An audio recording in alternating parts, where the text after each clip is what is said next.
교만하고 못된 에서를 하나님께서 멸하셨는데, 에서를 상징하는 에돔이죠. 에돔까지도 하나님께서 멸절하시겠다라고 하는 말씀을 오바댜서에서 하고 계십니다.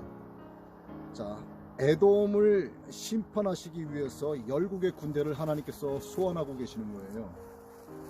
이스라엘뿐 아니라 에돔과 주변의 여러 나라들이 결국 누구의 손에 있는가? 창조주 하나님의 손에 있다는 것을 오늘 말씀을 통해서 우리가 알 수 있어요.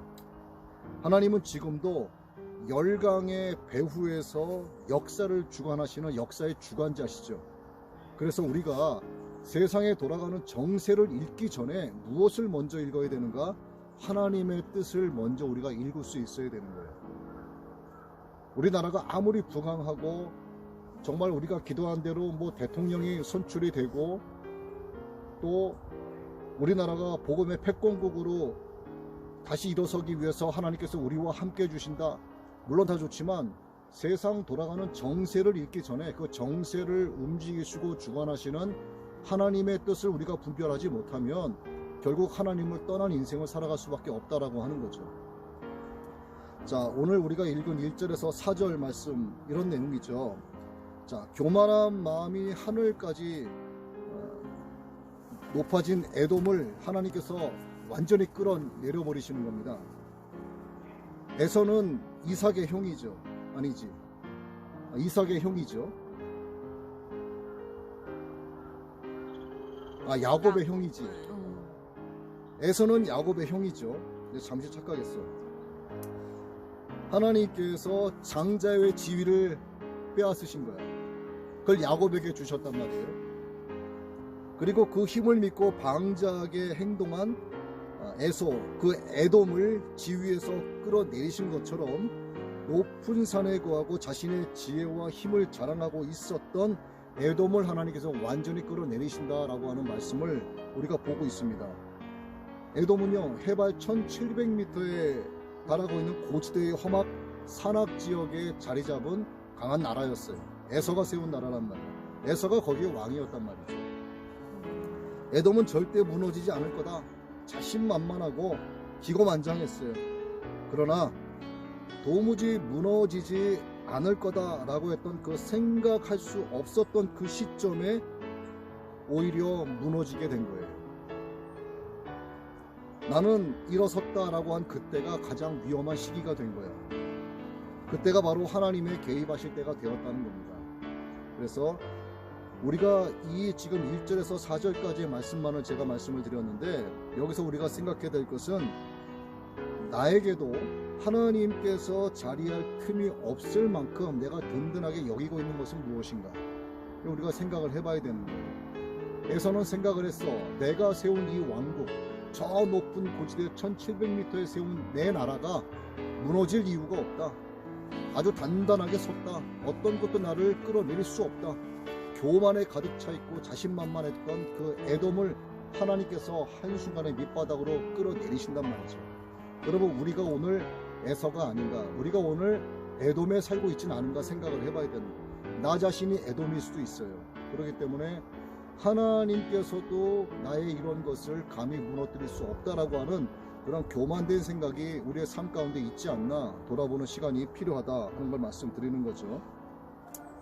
자, 하나님은요, 끌어내리실 때 그의 보이는 것만 끌어내리시는 것이 아니라 에서가 말하고 에돔이 자랑했었던 지혜자와 용사들을 단 한 사람도 남기지 않고 다 멸해버리세요.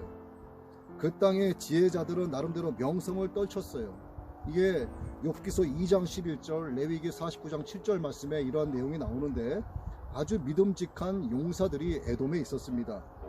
그런데 이들이 있어서 에돔은 더 안전하다 이렇게 확신을 했지만, 하나님께서 멸하실 때 헛된 확신도 무너질 수 있다라고 하는 것을 우리가 말씀을 통해서 배울 수가 있습니다. 그래서 참된 지혜와 힘은 바로 사람의 축적된 지식과 경험과 노하우에서 나오는 게 아니고 하나님을 아는 지식에서 나온다라고 하는 것을 우리가 깨달아야 되는 거야. 그리고 하나님은 교만한 자를요, 겸손으로 이끄시는 거예요. 교만하면은 불순종하게 되고 하늘의 뜻을 역행하는 역천자가 되는 거고, 겸손한 자는 말씀에 순종하는 하늘의 뜻을 따라가는 순천자가 되는 거예요. 그럼 우리는 영적인 순천자가 되어야 되는 거죠. 에돔은 역천자가 됐단 말이야. 교만했기 때문에 하나님께서 막 끌어내리시는 거예요. 자, 오늘 이 말씀을 통해서 우리가 다시 한번 무엇을 배워야 하겠는가에 대한 교훈을 정리를 해보면, 자, 우리가 말씀을 5절에서 읽었죠. 도둑이 들더라도 가져갈 수 있은 만큼만 가져가죠. 또 포도를 수확해도 힘 닿는 데까지만 따고 얼마만큼은 남겨놓는 법이다. 그런데 에돔이 수탈을 당하는 그날에는 바위 동굴 속에 깊숙이 숨겨놓은 보물까지도 샅샅이 털리고 말 것이다. 하나님께서 한번 끌어내리시면은요, 어떤 것도 남겨놓지 않으세요. 아주 바닥에 바닥을 치게 하십니다. 더 황망한 것이 무엇인가?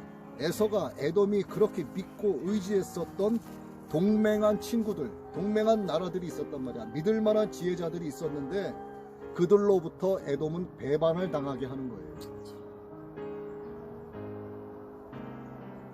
하나님의 심판 앞에서 그들의 지혜가 헛되다라고 하는 것을 하나님께서 보여주시는 것이죠. 그리고 그들의 힘은 무용지물이 된다 하는 것을 또한 보여주시는 겁니다. 그들이 자랑하고 믿었던 지혜, 그리고 힘, 또 그들이 의지했었던 친구들의 지혜, 그 어떤 것도 하나님의 심판을 막을 수 없다라고 하는 겁니다. 교만한 마음이 생겨날 때 그것이 어디에서 비롯되었는가, 나 자신을 돌이켜볼 수 있는 그런 지혜가, 겸손한 지혜가 우리에게 있어야 된다라고 하는 것을 오늘 오바댜서 1장 1절로 9절 말씀을 통해서 우리가 교훈받을 수 있어야 되는 겁니다.